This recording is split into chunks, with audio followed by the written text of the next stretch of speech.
Hey folks, today is Wednesday, February the 18th. My name is Tom, and this is your ReadyCore Daily Brief. Today, prepared families don't just store more, they store it in layers. First, let's get you up to speed with the latest from the RISAT team and the Daily Sit Rep. This is your AmCon Daily Sit Rep for February the 18th, 2026. Up first today, a new cyber threat has been identified involving a fake browser extension called NextShield, which pretends to be an efficient ad blocker. This extension causes browsers to crash and tricks users into executing harmful commands that install malware onto their computers. Experts warn against running unknown commands and advise only installing extensions from trusted publishers. Keeping your software updated and using strong antivirus tools can help protect your devices. In other news, mysterious unsolicited seed packages from China have been reported in several states, including Texas, Ohio, New Mexico, and Alabama. Agricultural authorities urge anyone who receives these unexpected seed packets to keep them sealed and report them to state agriculture departments. The seeds may pose a biosecurity risk by potentially introducing invasive species or plant diseases. Looking forward, the United States will be celebrating its 250th anniversary of independence on July 4th, 2026. Various events and activities are planned nationwide, including local celebrations, races, speaker programs, and an ongoing calendar of public participation opportunities at america250.org. This milestone marks a time for reflection and national pride. Turning to the economy, 9 out of 10 Americans agree the country is experiencing a full-scale cost of living crisis, with wages lagging behind inflation. Essential goods like food and housing have become increasingly expensive, leading many to struggle with bills, groceries, and housing affordability.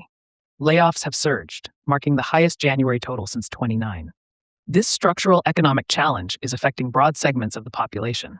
And finally, there is ongoing civil unrest and protests across the country, some of which have become increasingly violent following confrontations with law enforcement. Citizens are urged to stay vigilant, be aware of their surroundings, and report any suspicious activities to local authorities and the RISAT team for situational updates. Today's weather includes widespread heavy snow continuing over the Sierra Nevada and Intermountain West ranges. A significant swath of wintry weather from the upper Midwest to New England will bring snow and wintry mixed conditions through Thursday. Meanwhile, well above average temperatures will persist across the central and eastern U.S., while the western U.S. remains cooler. Gusty winds and low humidity will create critical fire weather conditions in parts of the central and southern high plains and Midwest, so residents in these areas should remain cautious. For upcoming events, today at 6 p.m. in Berkeley Springs, West Virginia, there's a free 2-hour seed starting class hosted by Prepare Morgan County and Master Gardeners, an opportunity to prepare your garden for the year. That wraps up your AmCon Daily Sit Rep for today. Members can access the American Contingency Members Only site to get the full report and more in-depth analysis of today's stories, along with practical preparedness tips, training opportunities, and resources to help you, your family, and your neighborhood stay crisis ready. After reorganizing their garage, the Johnsons noticed something interesting.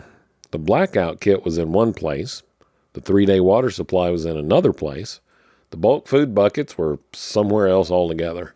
It wasn't messy, but it wasn't structured either. We've got depth, Ryan said, but no layers. That weekend, they reworked the whole thing into tiers. Fast access, short term, and long term. Suddenly, the system started to make sense. Layered storage means organizing supplies by time horizon and accessibility. Think about it in 3 layers. The first layer is immediate access, grab-and-go items for sudden disruptions. Blackout kits, flashlights, first aid kits, these should be reachable in under 60 seconds. The second layer is short-term stability, supplies that carry you through a few days. Water containers, pantry extensions, backup batteries, sanitation supplies, things like that. And then the third layer is long-term resilience. Bulk food, extended water storage, deeper medical supplies, and replacement gear. Don't forget the replacement gear. These don't need to be front and center, but they need to be protected and inventoried. Layering does 2 important things for you. 1, it reduces panic during short disruptions. And 2, it prevents overbuilding for the rare long-term events. When storage is layered, you don't tear apart your long-term supplies just because the power blinked for 6 hours. So tonight, pick one category. Food and water, medical, your choice. But assign it a tier. Tier 1 or layer 1, layer 2, layer 3. Adjust placement if necessary so that access matches urgency.